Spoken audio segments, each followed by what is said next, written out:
everything that's gone so far. Truly, it's a blessing to be here today. Amen. Thank God for this revival that is starting. I am truly honored and humbled to be speaking on tonight and sharing with you from God's Word. And we're expectant and just waiting for all that God is going to breathe into us and reveal to us on these nights of revival. Let us pray. Dear Heavenly Father, we thank you on tonight. God, we honor you and we thank you for being who you are. I ask that you will bless in this moment. I ask that you will move, make it out of the way, and let your people only see Jesus. I ask that you will bless us, Lord. Help us that we will enter this moment and enter and receive your word with fresh minds and receptive hearts. Your name is the only name that matters. We love you and we bless you. In Jesus' name, amen. Amen. In 1988, Shirley Caesar released a song that simply said, I say yes, Lord, yes. Right. To your will and to your way. I'll say yes, Lord, yes. I will trust you and obey. When your spirit speaks to me with my whole heart, I'll agree. And my answer will be yes, Lord, yes. For this revival, our theme is yes, Lord. And as we proceed on tonight, I want you to bear in mind three words: acknowledge, allow, and affirm. Again, acknowledge, allow, and affirm. As we examine the text on tonight, I can only imagine the influx of emotions that our friend Peter was experiencing at the beginning of John chapter 21. No doubt he felt an incomprehensible amount of grief in that his teacher, his leader, and his friend had been unjustly executed. I can also imagine he felt overwhelming shame because he, as well as the other disciples, forsook Jesus when he needed them the most. I'm certain that Peter was still reeling with unsettling guilt because he did in fact deny that he knew who Jesus was. But also, I suppose there was still some degree of expectancy because he recalled that Jesus said after 3 days he would rise again. So as Peter is attempting to make sense of his thoughts and his feelings, verse 3 of chapter 21 informs us that he decides to go fishing. As you already know, Peter was a fisherman by trade and a skilled one at that. So thus we can infer that fishing for him was most likely a very cathartic activity for him. Fishing was comfortable, familiar. He felt safe at home.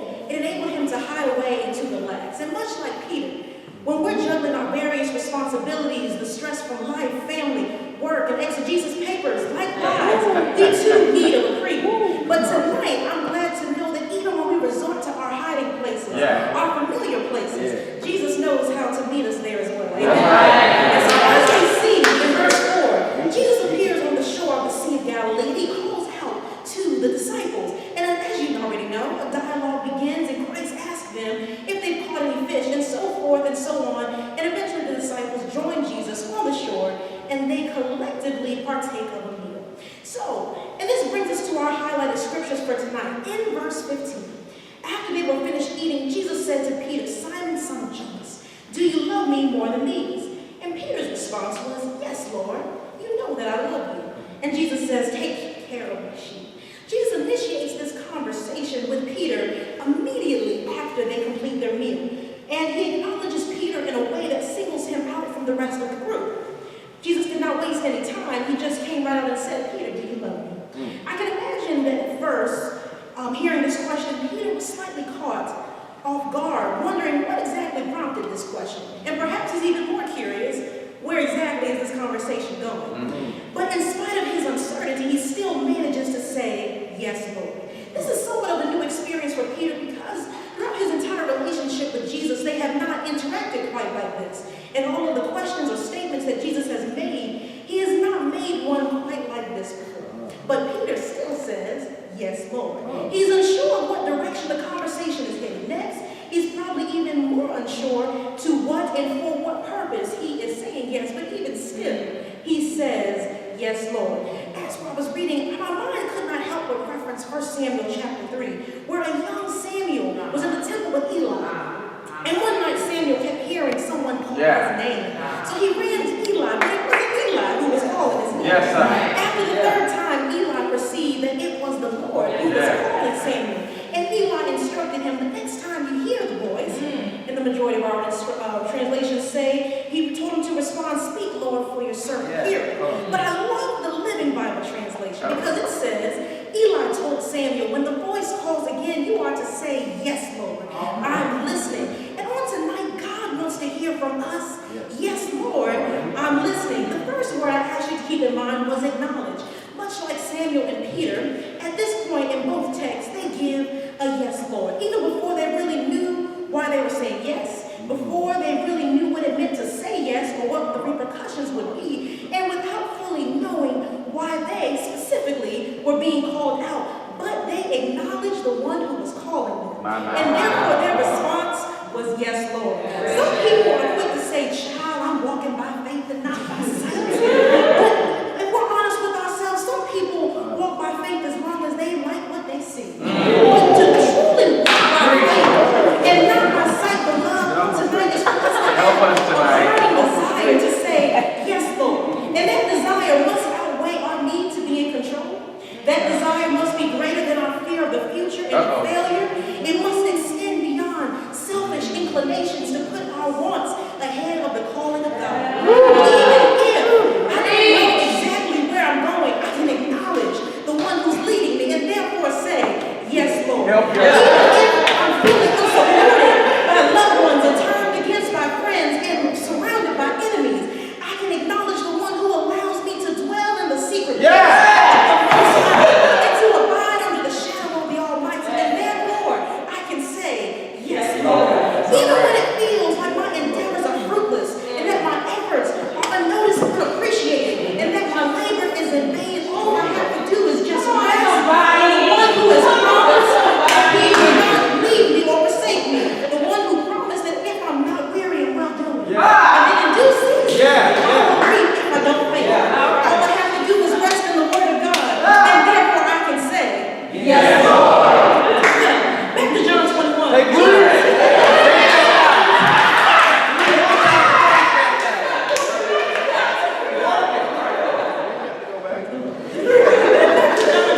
Jesus doesn't just pose the question to Peter one time.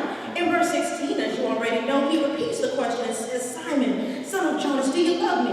And Peter answers, yes, Lord. You know that I love you. And Jesus said, take care of my sheep. I wonder what exactly was going through Peter's mind at this point. But now he realizes that Jesus is not just throwing out an arbitrary question, but that he is serious about having a conversation. And Peter might be thinking a variety of things. He might be nervous. He might be wondering, what is Jesus going to bring up next since we're taking this particular type of conversation? He may be thinking, well, I wonder if Jesus is going to bring up the fact that when we were in the garden, I didn't stay awake when he asked us to pray. How about when the soldiers came to apprehend Jesus, I lost my temper, I pulled a Mike Tyson, and I went after that man. When Jesus asked us to follow him and I ran away in fear, or how about when they asked me if I knew him and I said I didn't know him? We have the benefit of scripture, so we know that Jesus doesn't take the conversation this way. But I just wonder what was going through Peter's mind. And I wonder how uncomfortable he may have felt. The second word I asked you to bear in mind was allowed. And although Peter was engaging in an intensely uncomfortable conversation with Jesus, it was through this process that he allowed faith to rise up in him and allowed him to draw closer to Jesus in this very moment. Regardless of how uncomfortable you and I may be feeling, we must allow ourselves to go through this process with God. And Peter, it was uncomfortable, but Jesus asked him these questions, and he says, yes, you know that I love you. Perhaps I don't love you like I should, but by faith, yes, Lord, I love you. When I was unattentive in the garden, I couldn't pray for an hour. Perhaps that wasn't the best display of my love, but now, through faith, yes, Lord, I love you. When I drew my sword in anger and I cut off the high priest's servant's ear, I realized now that was not a healthy display of my love for you, but now, by faith,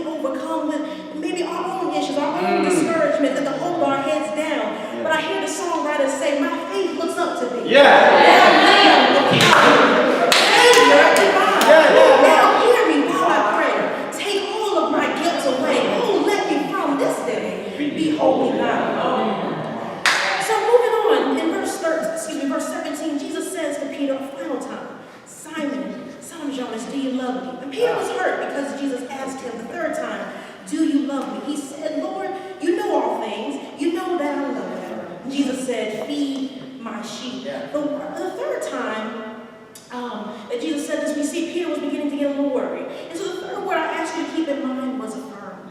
Peter responds to the third question by saying, Lord, you know everything. I've walked with you. I've talked with you. We've shared in fellowship. I've witnessed miraculous signs and wonders at your hand. I've called you teacher and you called me friend. Lord, you know that I love you. And Jesus responds to Peter, affirming his love for him by affirming the calling that has been placed on Peter's life. Reading verse 18 and 19, or as you heard, you know that Jesus describes some of the uncomfortable things that Peter will endure. And it doesn't sound peachy at all. He gives a brief description of some of the struggles and heartaches that are ahead for Peter, and ultimately it will result in Peter laying down his life for the cause of Christ.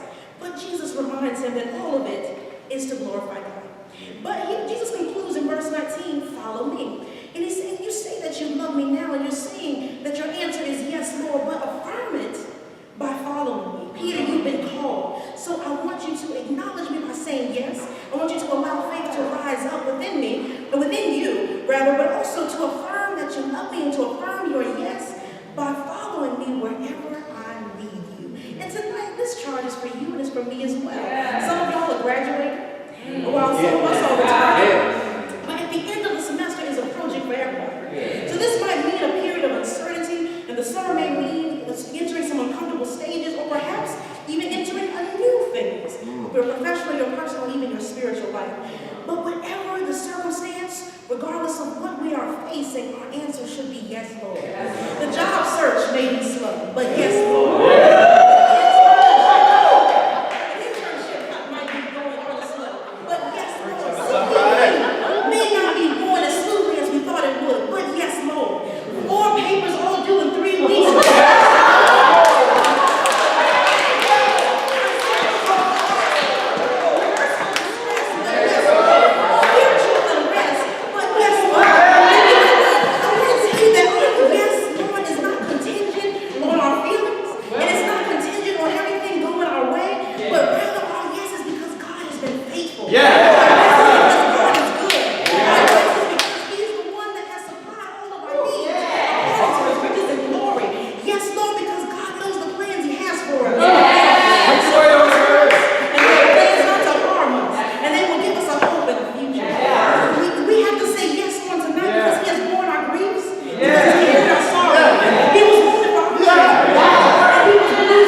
That was a word. That was a word. Let us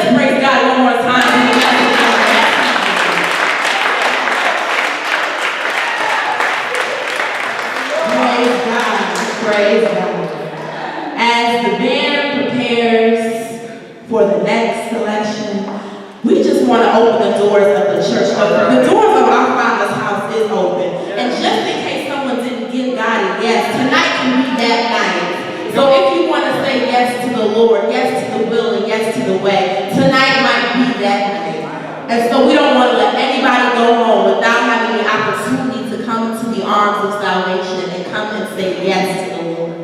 So if there may be one, if there is one, or even if you have said yes before, but you want to say yes again, because sometimes we get a little unsure. And sometimes we think we say God yes, but sometimes we may say maybe, or maybe today. So maybe that could be. And so we don't want to let anybody go home without knowing that their yes is for sure. That their yes is for sure.